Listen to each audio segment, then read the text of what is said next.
नमस्कार. जय महाराष्ट्र. मी डॉक्टर अनिल फळे. छगन भुजबळ महाराष्ट्राचे ज्येष्ठ नेते आता रडायला लागलेले आहेत. अजित पवार आणि छगन भुजबळ यांच्यामध्ये कोणत्या प्रकारचं वैमनस्य होतं आणि एकमेकांना कसं पाण्यात पाहिलेलं आहे, विशेषतः छगन भुजबळांनी हे महाराष्ट्राने पाहिलेलं आहे. आता आज ज्यांच्यावर आयुष्यभर टीका केली की मनुवादी राजकारण करतात भारतीय जनता पार्टीचे नेते आणि त्यामुळं मला 2.5 वर्ष जेलमध्ये सडावं लागलेलं आहे, अशा प्रकारचं वक्तव्य मी बहुजन असल्यामुळं माझ्यावरचं अन्याय.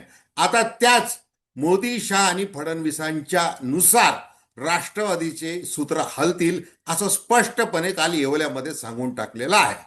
आता शिवसेना प्रमुख बाळासाहेब ठाकरे यांच्या शब्दातील लोखोबा लोखंडे म्हणजे प्रभाकर पणशीकरांचं जे पात्र गाजलेलं तो मी नव्हेच, हे जे आचार्य आत्रेंचं नाटक, त्याच्यामध्ये 8 भूमिका केलेल्या, त्यामुळं छगन भुजबळांनी ज्या वेळेला शिवसेनेशी पक्षद्रोह केला आणि ते शरद पवारांबरोबर निघून गेले त्यावेळेला हे म्हटलं होतं.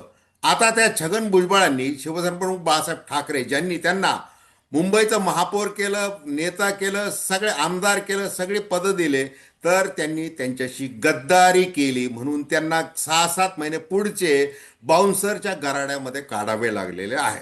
त्याच्यानंतर शरद पवार ज्यांनी 10 जून 1999 रोजी राष्ट्रवादी काँग्रेसची स्थापना केली त्यावेळेला पहिले प्रदेशाध्यक्ष म्हणून छगन भुजबळ यांना नेमलं होतं, जे अजित पवारांना नेमलं नव्हतं.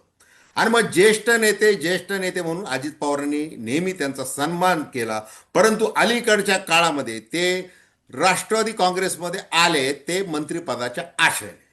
म्हणजे शरद पवारांना त्यांनी सांगितले की बघा मी अजित काय करतो हे बघून येतो, आणि दुसऱ्या दिवशी त्यांनी काय केलं, सकाळी मंत्रिपदाची शपथ घेतली होती. तरी पण हे आपल्या आवाक्याच्या बाहेरचं प्रकरण आहे, अजित पवारांना चांगलं ठाऊक होतं. त्यामुळं डिसेंबर 2024 मध्ये ज्या वेळेला मंत्रिमंडळ विस्तार झाला त्यावेळेला छगन भुजबळांना मंत्रिमंडळामध्ये घेतलं नव्हतं. मग नागपूर अधिवेशन झालं, त्याच्यामध्ये जहा नाही रहना वहां, जहा नाही चैना वहा नाही रहना वगैरे वगैरे सगळी डायलॉगबाजी महाराष्ट्राने छगन भुजबळांची ऐकलेली आहे. आता हे छगन भुजबळ म्हणजे विशिष्ट जातीचं फार विरोध करतात आणि त्यामुळं पक्षाचं नुकसान होतं असं अजित पवार यांनी म्हटलं होतं. ज्या वेळेला मनोज जरांगे यांचा झटका भारतीय जनता पार्टीला वेगळ्या रूपाने बसू पाहत होता त्यावेळेला छगन भुजबळ हे एक ओबीसी नेते म्हणून आपल्याकडे मोठं हत्यार आहे असं समजून मोदी, शाह आणि फडणवीसांनी त्यांचा वापर करून घेतला आणि त्याची उतराई म्हणून अजित पवार यांच्या शोकाकुल निधनानंतर त्यांनी जे काही उद्योग केलेला आहे, अगदी मड्यावरचं लोणी खाण्यासाठी चौकडी कशी पुढे आली आणि आता राष्ट्रवादी काँग्रेस जी शरदचंद्र पवार यांची आहे त्यांना सत्तेमध्ये वाटा कसा काय द्यायचा असा प्रश्न ते सगळं चाललेलं आहे विलिनीकरणाच्या संदर्भामध्ये.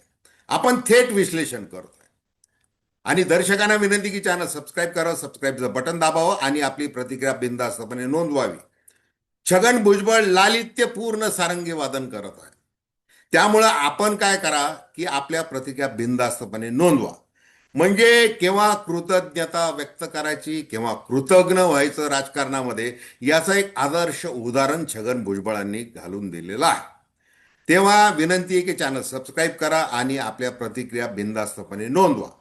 हे बघा, आता छगन भुजबळ म्हणजे जे भाजीपाला विकायचे आणि मग ते कशा प्रकारे कोट्यावधींची माया त्यांच्याकडे जमली याचा विशेष आलेख अनेकांनी व्यक्त केलेला आहे. दुसरीकडे छगन भुजबळ हे अतिशय अभ्यासू आहेत. त्यांचा जातीपातीच्या संदर्भात अतिशय सूक्ष्म असा अभ्यास आहे. महात्मा फुलेंचं समग्र जीवन त्यांना तोंडपाठ आहे आणि ते अतिशय चांगले वक्ते आहेत. असं असलं तरी त्यांनी त्याचा वापर आपल्या केवळ स्वार्थी राजकारणासाठी केलेला. आणि मग आता ज्या वेळेला शिवसेना प्रमुख बाळासाहेब ठाकरे यांच्याशी त्यांनी त्या अर्थाने गद्दारी केली त्यावेळेला त्यांनी काय म्हटलं, नंतर ते राष्ट्रवादी काँग्रेस आणि काँग्रेसच्या सरकारमध्ये होते, त्यांनी बाळासाहेब ठाकरेंना टी बाळू असं म्हणून हिनवलं. त्याच्यानंतर तुम्हाला अटक करतो असं देखील म्हटलं. श्रीकृष्ण आयोगाचा तो अहवाल वगैरे ते सगळं महाराष्ट्राने पाहिलेलं आहे. आता छगन भुजबळ ज्यांचं बोट धरून म्हणजे त्या अर्थाने राष्ट्रवादी काँग्रेसमध्ये स्थिरावले होते, स्थिरावलेले आहेत. त्या शरद पवारांच्या विषयी आता ते कसं बोलतात ते ऐका. येवल्यामध्ये ज्या वेळेला शरद पवारांनी सभा घेतली, ज्या वेळेला 2023 मध्ये फूट पडली, मग ऑगस्ट 2023 मध्ये शरद पवारांनी येवल्यामध्ये सभा घेतली आणि माझं चुकलं की मला माफ करा, मी चुकीचा माणूस दिलेला आहे. त्यावर छगन भुजबळ म्हणाले तुम्ही कशाला माफी मागता वगैरे वगैरे अशा शब्दामध्ये उपास गर्भ शैलीमध्ये त्यांनी हे नवलं. आज परिस्थिती काय? आज परिस्थिती ही आहे की आता सुनेत्रा वहिनींचा शपथविधी हा घाईघाईत केल्यामुळे आणि पवार कुटुंबामध्ये फूट पाडली गेली. त्याच्यानंतर राष्ट्रवादी काँग्रेस, जी मूळ राष्ट्रवादी काँग्रेस आहे, तिला आता आमच्यामध्ये येण्याचा अधिकार नाही, त्यांना सत्तेचे पद आम्ही देणार नाही. आणि म्हणून आम्ही काय करणार आहोत, तर आम्ही हे करणार आहोत की मोदी, शहा, फडणवीस ज्या पद्धतीने सांगतील त्याप्रमाणे आम्ही वागणार आहोत. जो काही निर्णय व्हायचा तो होणार आहे. काल पत्रकार परिषदेमध्ये येवल्या, म्हणजे मनोज जरांगे पाटील ते येवल्याचं येडं म्हणून अनेकदा हिणवतात, तर त्या येवल्यामध्ये त्यांनी काय म्हटलेलं आहे बघा. मी सरकारमध्ये आहे, त्यामुळे सरकारमधील घटकांना विश्वासात घ्यावेच लागेल. पंतप्रधान नरेंद्र मोदी, ज्येष्ठ नेते अमित शहा आणि मुख्यमंत्री देवेंद्र फडणवीस यांच्या कानावर ही बाब घालूनच पुढील निर्णय घ्यावा लागेल.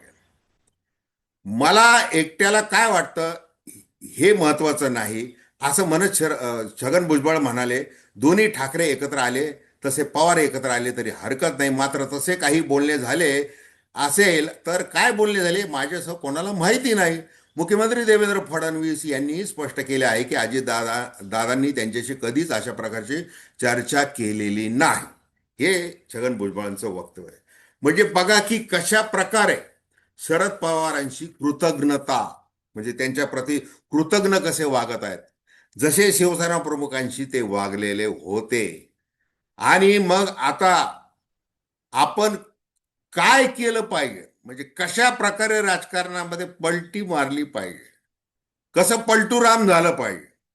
मग ते सुरुवातीला जे सांगितलं लखोबा लोखंडे, अनेक भूमिका बदलणारा तो जो पात्र आहे लखोबा लोखंडे त्या नाटकामधलं, तो मी नव्हेच, त्याप्रमाणे आता छगन भुजबळांचं वक्तव्य त्यालाच अनुसरून अगदी त्यांची जी राजकीय वर्तणूक आहे ती सध्या महाराष्ट्राला दिसत आहे, हे लक्षात घ्या.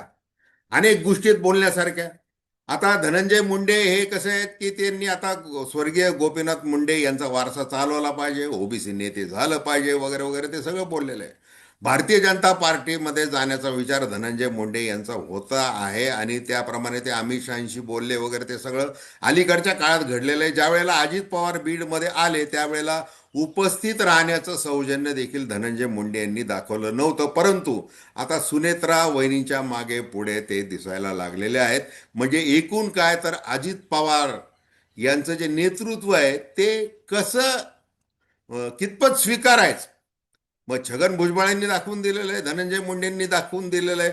आणि ज्या वेळेला हे राजकारण मड्यावरचं लोणी खाण्याचं जे राजकारण केलं तर त्याच्यामध्ये आम्ही कसे अग्रेसर आहोत. अगदी पटेल तटकरे राष्ट्रवादी काँग्रेस चालवतात असं छगन भुजबळ एकदा म्हणाले होते, ज्यावेळेला त्यांना मंत्रीपद दिलं नव्हतं तेव्हा. आता त्याच पटेल तटकरे यांच्याबरोबर त्यांचं अगदी सख्य जुळलेलं आहे. म्हणजे ही जी अशी वारंवार भूमिका बदलणं हा छगन भुजबळ यांचा स्वभाव धर्म आहे आणि ते त्या अर्थाने उघडे पडलेले आहेत इतकंच. तर धन्यवाद. हा व्हिडिओ आपल्याला आवडला असेल अवश्य शेअर करा, सबस्क्राईब करा आणि आपल्या प्रतिक्रिया बिनधास्तपणे नोंदवा. धन्यवाद.